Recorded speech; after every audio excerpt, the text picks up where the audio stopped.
हर हर महादेव ओम नमः शिवाय। केमन आছেন আপনারা সবাই? আমি দীপ্তেশবি মণ্ডল আজ নিয়ে চলে এসেছি এপ্রিল মাসে সব রাশির জন্য কি আছে। এই মান্থ খুব ইম্পর্টেন্ট, কারণ অবশ্যই কিছু কথা ফার্স্টেই আমি বলে দিই। তার আগে বলি, যদি এই ভিডিও ভালো লেগে থাকে তাহলে লাইক, কমেন্ট, শেয়ার, সাবস্ক্রাইব করতে ভুলবেন না। এই পরিবারে একজন হবেন।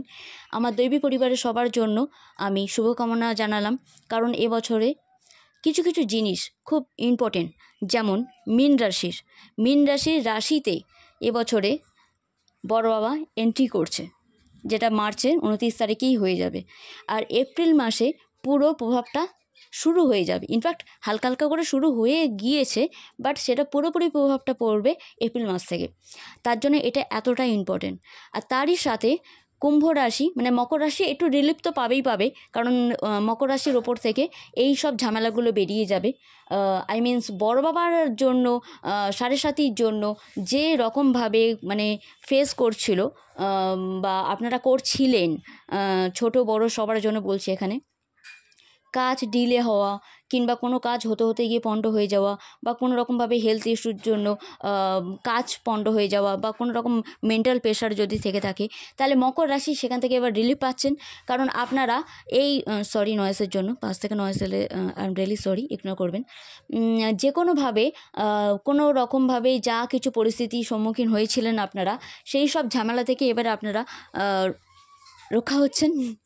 কারণ এই বড় বাবার সাড়ে সাতি কুম্ভ রাশির ওপরে প্রভাবটা তো আছেই আছে, তার সাথে সাথে কুম্ভ রাশির যে ডিপ প্রভাব ছিল সেখান থেকে বেরিয়ে এসে সেটা মীন রাশিতে পুরোপুরিভাবে পড়ছে। আর মীন রাশি এটা সেকেন্ড ফেজ, সাড়ে সাতি যে চরণ হয় সেটা দ্বিতীয় চরণে একদম পিক পয়েন্টে চলবে এবারে। আর তারপরে আরেকটা কথা অবশ্যই বলবো, এই সাড়ে সাতির প্রভাব কিন্তু এবারে মেষ রাশির ওপরেও দেখা যাচ্ছে। কারণ আমরা জানি মকর রাশি থেকে ছেড়ে কুম্ভ রাশিতে যখনই গিয়েছে, পিক পয়েন্টে যখন মীন রাশি আছে, তখন মেষ রাশিকেও ফার্স্ট চরণ মানে প্রথম চরণ আর কি, ফার্স্ট ফেজ এবারে মেষ রাশিও সাড়ে সাতি দেখবে। মেষ রাশিও এবার সাড়ে সাতির মধ্যে এসে গেল। তাই মেষ রাশি, মীন রাশি আর কুম্ভ রাশি 3 রাশির জন্য খুব সাবধানে পা ফেলবেন আপনারা। বিশেষ করে হেলথ ইস্যু, বিশেষ করে মীন রাশি হেলথ ইস্যু প্রচণ্ডভাবে ভোগান্তি আছে। পেটের প্রবলেম, মাথা যন্ত্রণা হতে পারে, হেডেক।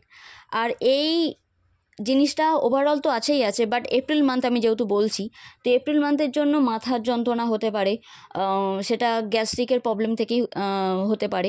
অম্বলটা যাতে না হয় সেই ধরনের খাবার আপনারা বুঝে সুঝে খান। সতেজ জিনিস খাবেন, কোনো রকমভাবে পছন্দের জিনিস বলে বাসি খাবার খাবেন এমনটা একদমই করবেন না আপনারা, যদি কেউ করে থাকেন তো।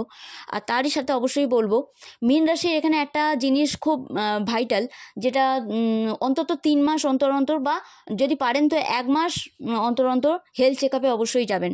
যারা বয়স্ক আছেন মীন রাশি, তারা অবশ্যই ধ্যান দেবেন যে একটু নিশ্চিন্তে কীভাবে থাকা যায়, নেচারের মধ্যে টাইম কাটাবেন, যেটা আপনাদের মনে পছন্দ হচ্ছে, ইচ্ছা হচ্ছে। যদি বয়স্ক না হয়ে এমনি অল্প বয়সেও হয়ে থাকেন, সবার জন্য একটা কথাই বলবো, যোগা করুন, প্রাণায়াম করুন, নেচারের মধ্যে টাইম কাটান, প্রকৃতির যে আনন্দ সেটা উপভোগ করুন, তার সাথে মোটিভেশন সং শুনুন। যদি বয়স্করা হয়ে থাকেন বা এমনি যারা আছেন, যদি ইচ্ছা হয় তাহলে ভজন শুনুন। ভজন মিন্স কীর্তন বা ঠাকুরের যেসব সঙ্গীতগুলো হয়, যার যেটা করলে ভালো লাগে সে সেটা অবশ্যই করতে পারেন।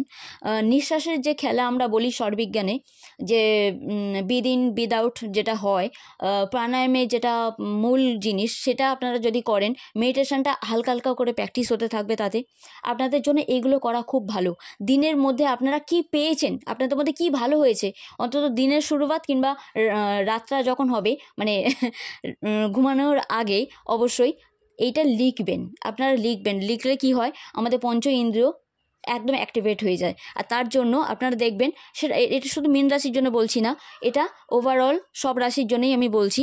আপনারা যদি লিখতে পারেন তাহলে দেখবেন আপনাদের মেন্টাল প্রেশার কম হচ্ছে, যে কোনোভাবে কোনো রকম দুশ্চিন্তা কম হয়ে গিয়ে আপনাদের মধ্যে এমন একটা মনের জোর পাবেন আপনারা, তখন ভাববেন যে হ্যাঁ, এই কাজটা তাহলে এইভাবেও হয়।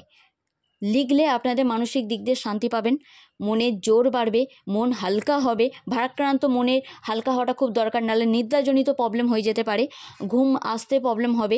আর রাতের বেলা চেষ্টা করবেন সন্ধ্যে 7টার আগে খেয়ে নেওয়া, এটা একটা বড় ব্যাপার। বিশেষ করে যাদের সাড়ে সাথী চলছে, ইনফ্যাক্ট ধনুরাশির আর সিংহ রাশির লিও অ্যান্ড স্যাজিটেরিয়াস, এই যে ইংলিশে দুটো রাশির কথা বললাম, পাইসিস, অ্যারিস অ্যান্ড অ্যাকোয়ারিয়াস তো আছেই আছে, ওদের তো সাড়ে সাথী চলছে। বাট ঢাইয়া, বড় বাবার ঢাইয়া, সেটা লিও অ্যান্ড স্যাজিটেরিয়াস মানে ধনু রাশি আর সিংহ রাশির জন্য আপনাদেরও আছে। তো আপনাদেরও সেম কথাই বলবো, আপনারা যদি পারেন তো খড়ম পরে চলাফেরা করতে শুরু করুন। খড়ম পরে চলাফেরা করলে আর পায়ে অবশ্যই তেল মালিশ করবেন। তাতে কি হবে, আপনাদের যে কোনো রকমের সমস্যা এই এপ্রিল মাস শুধু নয়, বড় বাবা যতক্ষণ থাকবে আপনাদের ততক্ষণ আপনারা সুরক্ষিত ফিল করবেন আর নিজেদের মনের জোরটা পাবেন, এগিয়ে যাওয়ার ক্ষমতা বাড়বে। হ্যাঁ, কাজে ডিলে আছে, তাই হুড়ো ভাড়া করে কোনো কাজ করতে যাবেন না।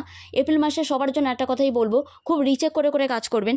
হ্যাঁ, কাজের উন্নতির দিকে তো আপনারা এগিয়ে যাবেন, কিন্তু সেটা একটু ডিলে হবে, একটু হলেও ডিলে হবে। আর বাণী খুব সংযতভাবে মানে রাখবেন সবার সামনে, কি বলছেন না, কি খাচ্ছেন, ইনফ্যাক্ট সেটাও সব রাশির জন্য একটা কথা বলবো, কি খাচ্ছেন আপনারা একটু বুঝে সুঝে খাবেন।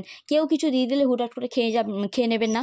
মনের জোরের সাথে যে কাজ করবেন, অবশ্যই কথাবার্তা কীভাবে বলছেন সেটা বুঝে, মনের জোরের সাথে যে কাজ করবেন সে কাজে আপনারা সাকসেস পাবেন। হয়তো একটু লেট হবে, বাট পাবেন। ইনভেস্ট করা থেকে বাঁচবেন, ইনভেস্ট করতে হুটহাট করতে যাবেন না।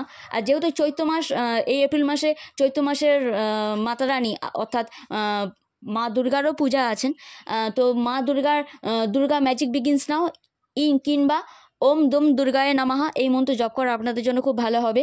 পড়াশোনায় মনোযোগ হয়তো বাড়বে স্টুডেন্টদের জন্য, কিন্তু এই মনোযোগ আপ ডাউনও করতে পারে। মানে কখনো খুব ভালো লাগলো, পড়তে বসে গেল, আবার কখনো একটু অমনোযোগী হতে পারে।